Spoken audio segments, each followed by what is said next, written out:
बहुत सहज वे जदि आपण फ्राइड राइस बनवाई चाहूँगी ताले एई भिडियोटी को संपूर्ण देखि नियंतु। आज एई भिडियो रे मु आपण मानकु कहिबी आपण माने केमिति घरे इजी वे रे फ्राइड राइस बने पारिबे। जदि आपण एई वे रे थरे फ्राइड राइस बनेकी खाइबे जानि पारिबे यार स्वाद रेस्टोरेंट आ बड़ बड़ होटेल लु बहुत बढ़िया। ताहले आज चलंतु बनै नबा इजी वे रे फ्राइड राइस। एई रेसिपी रे मु आपण मानको किछिटा ट्रिक कहिबी जाहाको फॉलो करके आपण जदि फ्राइड राइस बनेबे आपणकर फ्राइड राइस पूरा परफेक्ट हबो। ताहले चलंतु देरी न करिकी आपण एई भिडियोटी को संपूर्ण देखि दियंतु रेसिपीटी को जानिया पई। भिडियोटी को ताहले चलंतु फटाफट स्टार्ट करि नबा। नमस्कार, जय जगन्नाथ। मु मो चैनल सिचिन्स एंड बाइट्स रे आपण समस्त को स्वागत जणाउछि। प्रथमे आमे चलंतु राइस करि नबा, माने भात प्रस्तुत प्रथमे करि नबा। सेतिपाई देखंतु मु एठी गैस ऊपर गोटे जागा बसै नेइछि आ सेइथिरे 6 रु 7 ग्लास पानी नेइछि। एबे सेइथिरे आमे अल्प परिमाणर लूण पकै नबा। मु पाखा पाखी एठी गोटे छोट चामच लूण पकै नेइछि, ता सहित गोटे बड़ चामच रिफाइन तेल पकै नेइछि। हाई फ्लेम रे प्रथमे पानी को आमे भल्लो भाबरे फुटिया पई देबा। देखंतु एठी पानी हमर भल्लो भाबरे फुटिलाणी। एबे आमे चाउळ पकै नबा। नेइजिबा अरुआ चाउळ। एठी मु 1.5 कप अरुआ चाउळ नेइछि। एठी देखंतु मु नॉर्मल डेली खाइबा अरुआ चाउळ नेइछि आ ताको भल्लो भाबरे धोई नेइछि। आ एठी आपण देखि पारुथिबे मु कोनोसी प्रकार रो बिरयानी चाउळ नै नाही, ये नॉर्मल चाउळ। आपण मध्य नॉर्मल खाइबा अरुआ चाउळ नेबे आ ताको भल्लो भाबरे 6 रु 7 थर धोई नेबे जेमिति कि तार धळा पानीटी बाहरी जिवो। आपण जो परिका चाउळ नेले चलिबो, किंतु ताको 70 टू 80% कुक करिवे, माने पूरा ताको भात करि देबे नाही। ताको टाण टाण रखि चाउळ को पकै सल्ला परे आमे टिके कोनोसी डंकी सहाय्य रे एपड सेपड करि नबा, जा द्वारा कि चाउळ हमर भलो भाबरे फुटी पारिबो, तळे लागिबो नाही। मैक्सिमम 15 मिनिट लागिला हाई फ्लेम रे याको 70 टू 80% सिझिया पई। आपण देखि पारुथिबे यार टेक्सचर पूरा टाण अछि। एई समय रे याको आमे गाळी नबा। मु एठी गाड़ी देकी ताको गोटे स्टेनर सहाय्य रे भलो भाबरे पानी निकड़िबा पई बा पेज निकड़िबा पई छाडी नैथिली। एबे सेई भितरे चलंतु आमे नेक्स्ट प्रोसेस टी करि नबा। एठी देखंतु आमे नै जिबा गोटे पैन। आपण चाहिले कोनोसी कड़ाई नै पारिबे आ सेइथिरे आमे पकै नबा तेल। मु एठी 3 बड़ चामच रिफाइन तेल पकै नैछि। तेल को आमे भलो भाबरे एठी गरम होवा पई दबा। एबे एथिरे आमे 6 रु 7 कला रसुण जहा कि चोपा छडेकी नबा, ताकू भलो भाबरे चॉप करि दबा। एबे गरम तेल रे आमे ए रसुण को पकै नबा। मने रखिबे तेल को पूरा हाई हीट रे गरम करिवे आ सेइथिरे रसुण पकैबे, जहा द्वारा कि रसुण रो फ्लेवर तेल रे भलो भाबरे मिसिबो। रसुण को एठी आमे भलो भाबरे लाल करिबा, बिल्कुल भी कंचा रखिबे नाही। ताकू लाल करिकि भाजिबे जेमिति कि तार गोटे बढ़िया बास्ना बाहरी आसीबो। रसुण सहित एठी मु हाफ इंच अदा को मध्य चॉप करके पकै नेइछि। रसुण अदा को आपण भल्लो भाबरे भाजी नेबे। आ एठी देखंतु किछि समय भाजी साला परे हमर रसुण आ अदा पूरा लाल हे गलाणी। एबे आमे सेइथिरे कंचा लंका पकेइबा। आपण जेते परिमाण राग खाउछंती सेही अनुसार कंचा लंका ऐड करिवे। मु एठी पाखा पाखी 3टी कंचा लंका को चॉप करके पकै नेथिली। कंचा लंका को मध्य आमे भल्लो भाबरे रसुण आ अदा सहित भलो भाबरे भाजी नबा। एई 3टी जिनिस हमर भलो भाबरे भाजी सारला परे आमे घरे थिबा जेतिकी बेसिक परिबा सब पकै नबा। मु एठी अल्प किछि बीन्स पकै नेइछि। प्रथमे जो परिबाटी आपनकर सिजिया पई समय नबो आपण सेही परिबा प्रथमे ऐड करितेबे। देखंतु बीन्स पकै देकी मु फोन थरे ताको तेल रे भलो भाबरे भाजी नेइछि। बीन्स को मु 1 रु 2 मिनिट भलो भाबरे भाजी सारला परे मु एथिरे पकै नेइछि गाजर। आ गाजर को एठी मु सरू सरू लंबा लंबा काटी नेइछि, जहा फल रे कि भलो देखाबो हमर रेसिपीटी कंप्लीट हे सारला परे। जेहेतु गाजर हमर सिजिया पई समय ने, सेति पई गाजर को मध्य मु प्रथमे पकै नेइछि। एबे एई 2टी जिनिस को आमे हल्का सिजिबा पर्यंत बा तेल रे भलो भाबरे किछि समय भाजी नबा। आपण केते को परिबा केते परिमाण पकाउछंती सेही अनुसार परिवार रो क्वांटिटी देखिकी आपण एथिरे लूण ऐड करिवे। जेहेतु मु ऑलरेडी राइस रे लूण ऐड करिथिली, सेति पई एठी मु परिबा अनुसार लूण ऐड करिछि।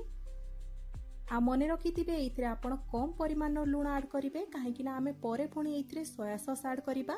सेति पई मु एठी हाफ छोट चामच लूण ऐड करि देछि आ ताको भल्लो भाबरे गाजर आ बीन्स सहित मिसै नेछि। गाजर आ बीन्स हमर भल्लो भाबरे सिजिया पई मु एठी किछि समय ताको ढांकुणी घोडे देछि आ ताको लो फ्लेम रे किछि समय सिजिया पई छाडी नेछि। ढांकुणी घोड़े की मु लो फ्लेम रे एठी 2 रु 3 मिनिट ताको छाडी देइथिली गाजर आ बीन को। आ एठी देखंतु आपण मानको ढांकुणी खोली की मु देखौची 2-3 मिनिट परे हमर गाजर आ बीन भलो भाबरे सिजी सारिची। एबे एई 2टी जिनिस सिजी गलाणी। एबे आमे सेइथिरे ऐड करितबा कैप्सिकम। जेहेतु कैप्सिकम हमर शीघ्र सिजी जाय थाय, सेति पई मु ताको परे ऐड करिची। କ୍ୟାପ୍ସିକମ୍ को पकई देकी आमे भल भाबरे ताकू मिक्स करि नबा। एबे आमे सेइथिरे ऐड करि दबा काश्मीर लंका गुंड, हाफ छोट चामच काश्मीर लंका गुंड एठी मु पकई नेछि। एथिरे आपण हळदी पकेइबे नाही, फ्राइड राइस रे हळदी पड़े नाही। काश्मीर लंका गुंड को पकई देकी आमे भल भाबरे ताकू मिक्स करि नबा। जेहेतु याकू आमे ड्राई भाजुचे सेतिपाई आपण गुंड मसला को भल भाबरे एठी मिक्स करि नेबे, माने काश्मीर लंका गुंड को भल भाबरे मिक्स करि नेबे। आपणक पाखरे जदि अलगा किछि परिबा अछि जेमिति कि ग्रीन मटर ताकू मध्ये आपण पकेइ परिबे। थरे हमर परिबा सिझी गले आपण आगरु गाळी रखितिबा आ छाणी रखितिबा भात को सेइथिरे पकेइबे। जेतेबेले आपण भात को गाळीबे आ छाणीबे ताकू बिल्कुल भी घोड़ेइबे नाही, ताकू एमिति खोला छाडी देबे।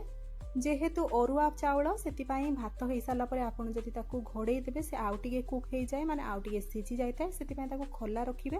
भात को पकई देकी मु सेइथिरे पकई नेछि गोटे छोट चामच विनेगार। विनेगार पकेइबा द्वारा आमर फ्लेवर भलो आसे, ता सहित आमर फ्राइड राइस टी हल्का खट्टा लागे। एबे सेइथिरे आमे पकई नबा गोटे छोट चामच सोया सॉस आ गोटे छोट चामच चिली सॉस, आ पकई नबा सेइथिरे गोटे बड़ चामच टमाटो सॉस। टमाटो सॉस रो परिमाण को टिके हल्का बेसी रखिबे। एबे पेशेंस बोली सबु जिंस को आमे लो फ्लेम रे मिक्स करि चलिबा।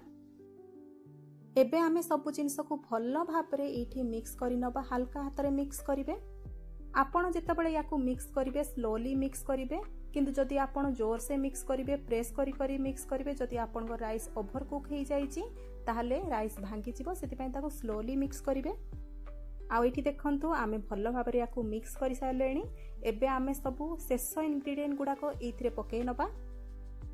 प्रथमे पकई नबा सबुठु most important ingredient fried rice रो हाफ छोट चामच गोलमरीच गुंड। गोलमरीच गुंड को आपण निहाती ऐड करिवे। आ एबे आमे सेइथिरे ऐड करितबा कटा होइतिबा धनिया पत्र को। आ एठी आपण देखि पारुथिबे सबु जिंस मिक्स हेइ सारला परे राइस रो कलर चेंज हे जाइछि, हल्का लाल हे जाइछि। एई दुईटी जिंस को आमे शेष रे पकेइबा गोलमरीच गुंड आउ धनिया पत्र को, काहेकि ना यार फ्लेवर बहुत स्ट्रांग, सेतिपय आपण शेष रे पकेइबे, देखिबे तार फ्लेवर बहुत बढ़िया बाहरिबो। एबे शेष रे एई सब जिंस को भल भाबरे समय नै कि आमे हल्का हाथ रे पुणी थरे ताकू मिक्स करि नबा। फ्लेम को बिल्कुल भी हाई करिवे नाही, लो फ्लेम रे आपण याकू मिक्स करिवे। आ एठी आपण देखि पारुथिबे हम राइस केते बढ़िया रे झरझरिया हेइछि। मु जो टिप्स गुडा को कहिछि आपण सेई टिप्स को फॉलो करिकि आपण ए रेसिपी टी बनांतु, देखिबे राइस आपणकर पूरा परफेक्ट हबो। फ्राइड राइस रो फ्लेवर बहुत भलो आसीबो।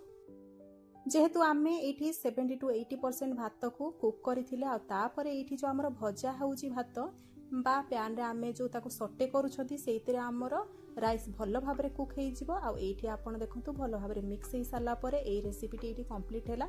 एबे गैस फ्लेम को बंद करि दबा, आ ताको गरम गरम बाड़ी आनिबा। एमिति तो फ्राइड राइस सहित आपण जहाँ भी हेले खाई पारिबे, जेमिति कि साइड आइटम आपण जहाँ सहित हेले खाई पारिबे, कचुम्बर सहित खाई पारिबे, नहले मंचूरियन सहित खाई पारिबे। किंतु थरे मो अनुसारे आपण मो टिप्स फॉलो करिकि ए फ्राइड राइस बनांतु, देखिबे बिल्कुल भी साइड आइटम बिल्कुल दरकार पड़िबो नाही, आपण आराम से ताकू खाई पारिबे। मोस्ट आपण ए रेसिपी टी को ट्राई करंतु, आ केमिति लागिला मते कमेंट माध्यम रे निहाती जणांतु। वीडियो टी भलो लागिथिले लाइक टी निहाती करिवे। वीडियो टी जदि पसंद आसीतिबो सांग साथी बंधु बांधव मानक सहित शेयर करिवे।